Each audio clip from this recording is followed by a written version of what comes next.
오늘은 고기 전쟁이 시작되었다. 한번 읽어보겠습니다. 이란 전쟁의 나비 효과 한번 읽어보겠습니다. 농산물 가격이 상승하는 거, 요소수. 네, 재밌는 이야기죠.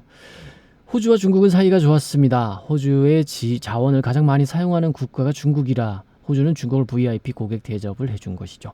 코로나가 터지자 호주는 중국에게 바이러스 발생 과정에 대한 조사를 요청합니다. 중국이 발끈했고 호주 수입품에 관세 폭탄을 투하하기 시작하죠. 호주 와인에 200% 관세를 때리고 석탄과 소고기, 목재 수입을 중단하고 랍스터가 중금속 오염이 의심스럽다며 검사를 시작합니다. 랍스터는 살아있는 생물이죠.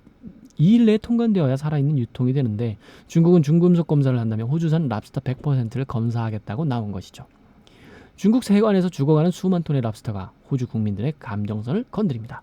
호주 정부가 물러서기 힘든 분위기를 만든 것이죠. 중국의 무역 보복에 호주는 맞대응을 하기 시작합니다.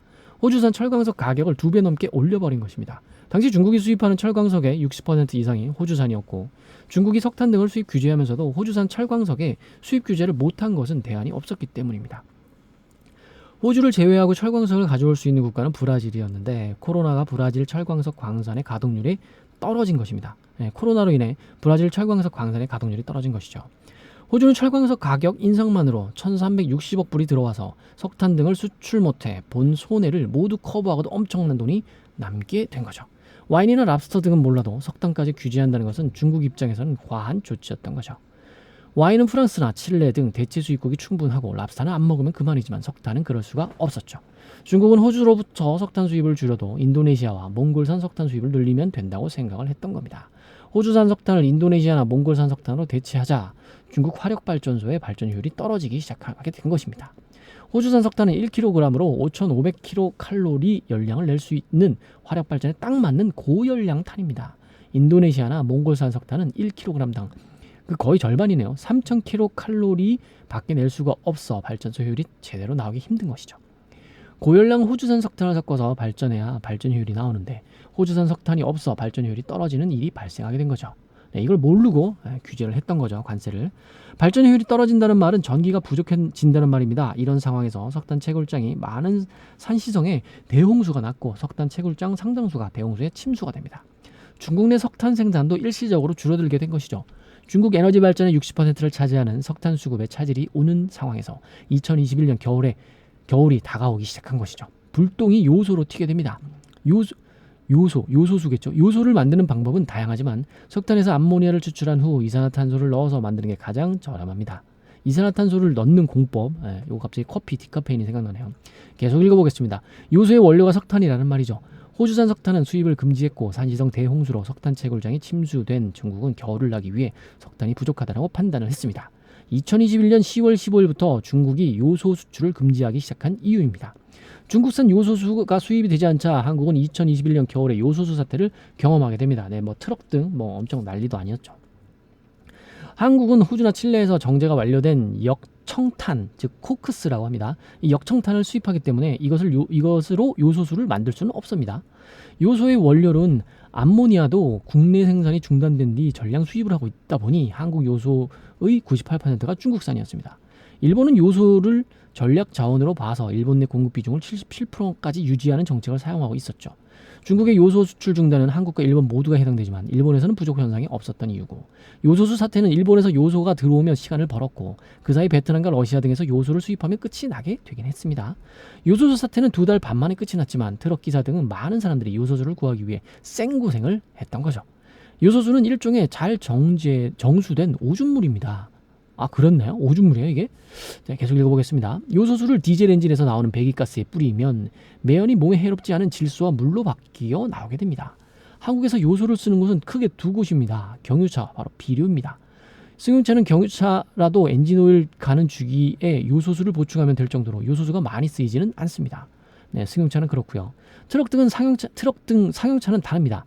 덤프트럭의 경우 요소수 10리터를 채워봤자 700km 정도 운행하면 다시 요소수를 채워야 합니다. 요소수가 부족하면 속도가 줄어들고 시동이 꺼지게 엔진 구조가 되어 있어 계속 운행하고 싶어도 할 수가 없게 되는 거죠. 덤프트럭을 뒤따라가다 보면 트럭이 지나간 길바닥에 한두 방울 떨어지는 물이 디젤 엔진에서 나오는 배기가스를 요소수가 물로 바꾼 것입니다. 요소수는 요소 3에 물 7 정도를 섞어서 만듭니다. 한국의 요소수를 만드는 공장은 30개 정도가 되지만 요소를 수입해서 정수된 물에 섞는 정도의 공장입니다. 2025년 6월 30일, 네, 바로 2025년 6월 30일, 네, 5일 뒤입니다. 삼척 도계 광업소가 폐업을 하게 됩니다. 삼척 도계 광업소는 한국의 마지막 남은 석탄 광산이고 이곳이 문을 닫으면 석탄 공사도 사라질 예정입니다. 중국산 요소가 낮은 가격으로 쏟아져 들어와서 가격 경쟁에서 밀린 한국 요소 공장은 2011년에 완전히 사라졌습니다. 석탄 광산이 폐광되고 요소 공장도 사라지다 보니 한국 내에서 요소 생산법을 사라진 것입니다. 한국에서 요소수를 가장 많이 만드는 회사가 롯데정밀화학입니다. 한국 최초로 요소를 생산한 기업은 한국 비료로서 삼성 창업주인 이병철 전 회장이 1964년도에 만든 회사죠. 당시 한국의 현안은 쌀을 자급자족해서 보릿고개를 없애는 것이었고 이것을 위해 비료용 요소를 안정적 공급이 중요한 숙제였습니다. 요소 생산 한국 1위였던 한국 비료는 삼성 정밀화학이 되었고 삼성이 화학산업을 정리하면서 롯데로 넘어가 롯데정밀화학이 된 것입니다. 삼성 정밀화학을 인수한 롯데는 가격 경쟁력에서 밀리는 바람에 요소 직접 생산을 중단합니다. 요소는 중국에서 수입하고 요소 수만을 제조하는 유통하는 쪽으로 방향을 전환하게 된 것이죠. 이번 이스라엘 이란 공습은 요소 시장에 두 가지 영향을 미쳤습니다. 야, 이거 재밌는데요. 이스라엘이 이란을 공습했죠. 그리고 미국도 지금 스텔스기로 공습을 했죠. 여기에 요소수가 무슨 영향을 미치는지 한번 계속 읽어보겠습니다. 이란의 미사일 공격이 매일 계속되자 이스라엘은 천연가스 생산과 공급을 일시적으로 중단하게 됩니다. 이집트는 세계 5위 요소 수출국입니다. 이스라엘에서 천연가스를 받아서 요소를 생산하는데 천연가스 공급이 끊기자 이집트 요소 공장들이 가동이 중단됩니다. 세계 3위 요소 수출국은 이란입니다. 요소 수출 1위는 러시아고 2위는 중국, 3위 이란입니다. 450만 톤의 요소를 이란이 수출하고 있었던 것이죠. 이란도 이스라엘 폭격이 계속되자 요소 공장 가동이 중단됩니다. 세계 3위와 5위 요소 수출국 국가의 요소 생산이 중단된 것입니다. 이거 엄청난 인플레이션 발생하겠는데요. 계속 읽어보겠습니다. 전통적 요소 생산 1위 러시아는 전쟁으로 요소 수출의 제한을 받은 지 오래되었습니다. 그나마 요소 수출하던 중국은 500만 톤씩 수출하던 요소를 200만 톤으로 제한하고 있고요. 이란과 이스라엘의 휴전을 한다고 하지만 시설 정비를 하고 요소 생산을 재개하는 데는 시간이 필요하죠. 흔싸 귀비입니다. 요소의 공급이 줄어들고 요소가 귀해지니 요소 가격이 오른다는 말입니다.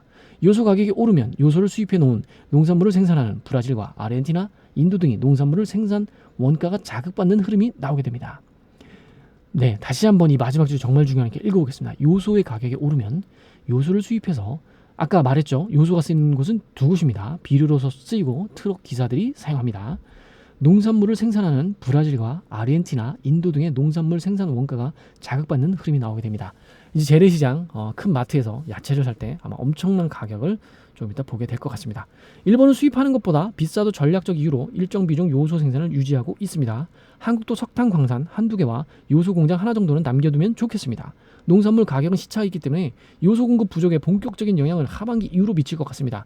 즉 2025년 추석 때 아주 엄청난 과일값, 그 농산물 가격을 보게 될 것이라는 거죠. 감사합니다.